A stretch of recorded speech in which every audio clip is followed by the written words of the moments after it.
The world's elements can provide distinct weather, each of which can affect us in contrasting ways. The sun can warm our spirit, the wind can cool us down, the snow can bring us calm, and the heavy, cold, wet rain can invigorate and cleanse us. Dating back to ancient times, in every continent, rainmakers who communicated with the heavens to drench the dry land were revered for their godlike powers.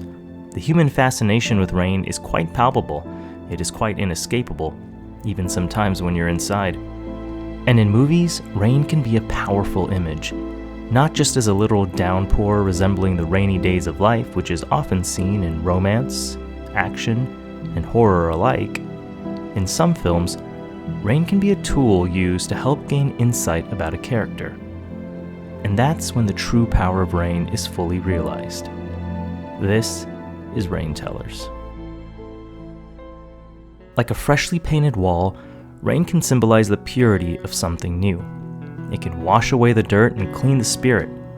And in the Shawshank Redemption, rain is used for precisely this reason. After 2 decades behind bars for a wrongful conviction of murder, and after years of torment from the prison's warden and other inmates, Andy Dufresne, played by Tim Robbins, finally escapes to freedom through a tunnel he had been digging through for years. Upon reaching the surface, Andy extends his arms out in a pouring of rain, drenching his entire body. For the first time in almost 20 years, Andy Dufresne is cleansed of his past. He is reborn, and the rainwater washes away his old life. It is man who convicts him wrongly, and it is nature who cleanses him of his sins. The spiritual symbolism is prominent, and the rain provides perfect insight into his emotions in a way that is not forced, but seamlessly integrated. And as powerful as that drenching is, rain can also be utilized in a dry way. In 1967's In Cold Blood, cinematographer extraordinaire Conrad Hall utilizes the reflection of rain in an extremely awesome way. After a failed robbery attempt, Perry Smith, played by Robert Blake, commits heinous murder against an entire family, husband, wife, and even 2 kids. Forced to confess to the brutal murders, he eventually gets sentenced to death by hanging. The film does not contain embellishments. It presents the uncomfortable material as realistically as possible.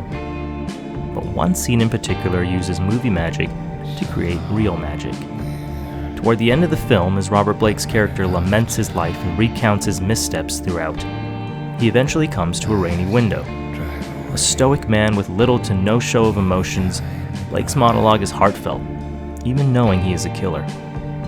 As he looks out of the wet window, the reflection of the rain outside pastes onto his face, trickling down like tears.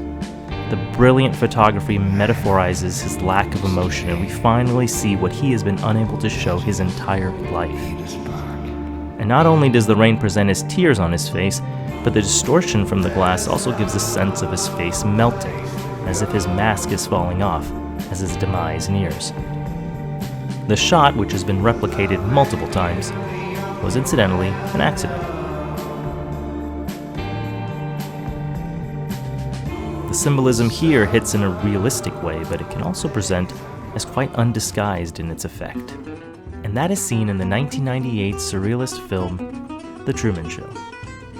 Jim Carrey plays as the unsuspecting Truman Burbank, whose entire existence is actually a global reality TV show. Storms and rain are conjured up in order to motivate Truman to make decisions desired by his show's creator, Christof, who presents as God.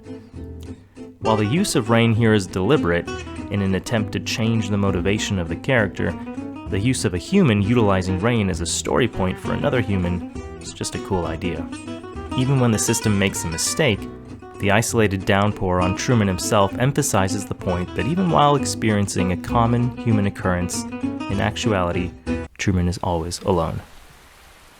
This is in contrast to when rain represents a city just as much as anything else, like in David Fincher's brilliant Seven.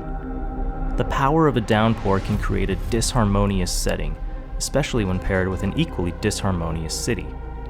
The entire first 2 acts of the film are filled with mystery, confusion, horror, and grime. And every outdoor scene is bleak, drenched in rain to further obfuscate the characters and the audience. That is, until the day Kevin Spacey's John Doe confesses. His ultimate plan is fully realized, and for the first time ever, the sun rises on a clear day.